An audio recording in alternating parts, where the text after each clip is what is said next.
Assalamualaikum warahmatullahi wabarakatuh. Di video kali ini saya akan mereview ulang saham DMAS ya.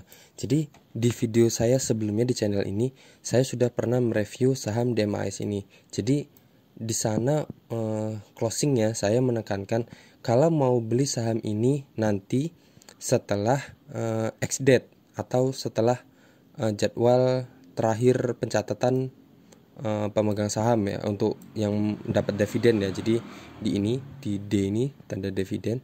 Karena apa? Karena kemarin di video sebelumnya kan saya ini saya buat lagi aja ya. Karena kemarin di video sebelumnya gimana? Saya ulang aja ya buat garis support resistennya.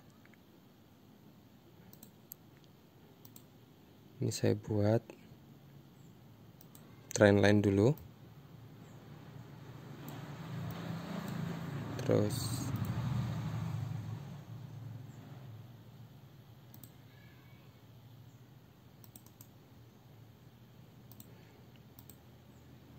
gak usah. Terus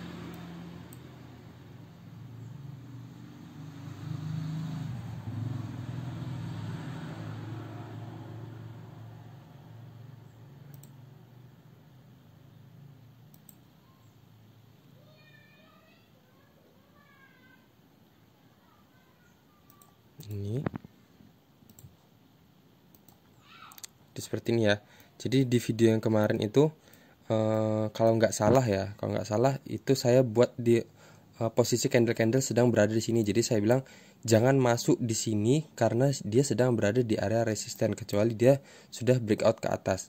Nah, resikonya kalau kita ambil di sini di video sebelumnya saya jelaskan dia akan bergerak turun, apalagi saham ini akan melakukan pembagian dividen dalam waktu dekat. Karena kemarin saya bilang setelah Mei dan di tahun sebelumnya di bulan Desember, dan betul dia di bulan Desember dia melakukan pembagian dividen lagi pada tanggal 10 Desember. Jadi di sini ex date-nya, dan benar otomatis dia di sini langsung seperti pola-pola sebelumnya ketika saham ini di posisi di waktu ex date-nya. Jadi langsung membentuk gap dan saham bergerak turun langsung. Jadi seperti ini. Ini ketika ini ya. Ini bulan Mei kemarin dia longsor dari posisi ini. Longsor dan mantul kembali ke posisi resisten dan bergerak lanjut turun ke bawah. Seperti ini. Di sini waktu dividen ini terbentuk gap juga ya. Gap jatuh langsung retest dulu di resisten ini terus dan bergerak turun seperti itu. Dan ini di bulan April juga sama ya, ini ketika ex date-nya dia gap juga dan turun, tapi kemudian di sini dia naik. Nah, jadi di video kemarin itu kan saya sudah jelaskan kalau mau masuk di saham ini adalah saham yang bagus ya, dia dengan harga murah tapi dia dalam setahun membagikan dividen sebanyak 2 kali ya. Jadi di bulan Mei dan bulan Desember. Jadi termasuk saham favorit untuk kita yang yang membeli saham ini untuk tujuan investasi. Jadi dengan kalau kita investasi, jadi kita harus juga bukan cuma fundamental perusahaan aja yang kita pelajari, tapi teknikal juga penting. Jadi kita masuknya nggak sembarangan, kita nunggu momen-momen di mana kita dapat harga saham itu bisa murah. Nah, kalau kita kemarin beli di sini dan beli di sini di harga berapa 230 dan ternyata dia sekarang harga 195 kan rugi. Nah, jadi sekarang posisinya di video kemarin kan saya bilang beli saham ini ketika sudah lewat dari masa ex date-nya, karena seperti pola-pola sebelumnya ketika ex date dia akan bergerak turun atau longsor. Nah, di sini kemarin dia longsor ya, dia ini merah terus, dan di sini mulai ada pembalikan. Coba kita lihat di sini. Apakah di sini ada ini ya, ada resisten. Kita buat aja area.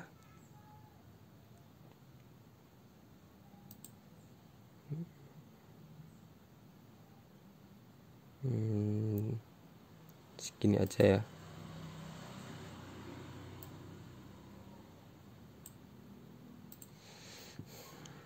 segini. Ini berapa lebar? Terlalu lebar nggak areanya? 4% ya, nggak masalah lah. Nah, jadi dia sekarang berada di area ini.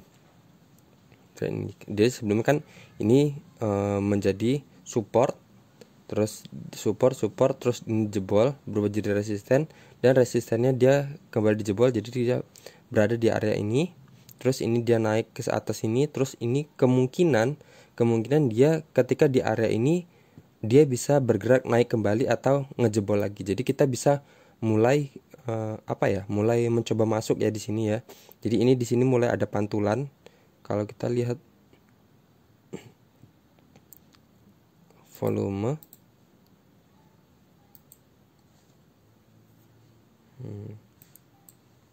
volumenya kecil ya di sini ya.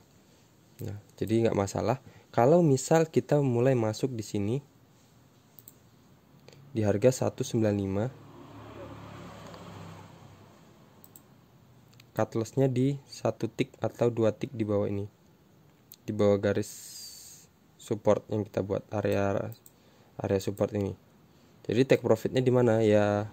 Yang terjauhnya di sini sekitar 17%. Kalau kita mau trading ya di sini ya. Tapi kalau kita mau investasi ya take profitnya nggak di take profit ya, nggak dijual ya, karena kita tujuan beli saham ini untuk mendapatkan dividen. Tapi kalau untuk tradingnya take profitnya di sini di area berapa, 229, sekitar 17%. Nah, apabila dia bergerak ternyata ke bawah, malah bergerak menembus berapa nih? Angka 188. Jadi menyentuh angka 187 kita wajib cut loss karena takutnya dia akan sampai ke sini.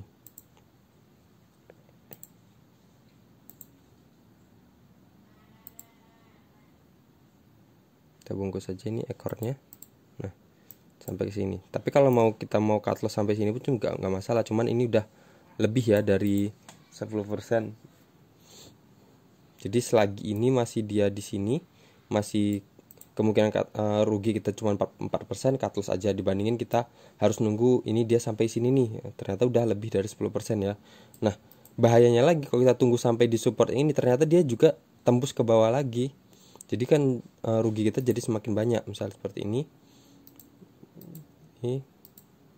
Ternyata dia ngejebol ke sini. Dan dia terus turun. Seperti itu. Jadi malah kalau sampai sini misal berapa nih? Sampai 17%, 18%. Jadi kita cut lossnya udah sayang ya, karena 18% itu lumayan ya kalau untuk trading sih. Kalau untuk investasi kita membeli saham ini, semakin dia turun ya kita semakin serok, makin banyak serok lagi ya, selagi fundamental perusahaan ini masih bagus. Nah, seperti itu. Jadi ini cuman untuk video ini cuma untuk review aja ya dari video saya sebelumnya yang saya bilang jangan ambil dulu, jangan masuk dulu saham ini, tunggu saham ini sampai di waktu exit date-nya.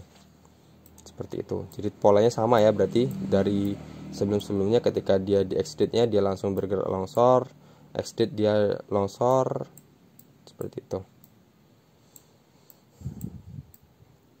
ya. Sekian aja dari saya, semoga video ini bermanfaat. Assalamualaikum warahmatullahi wabarakatuh.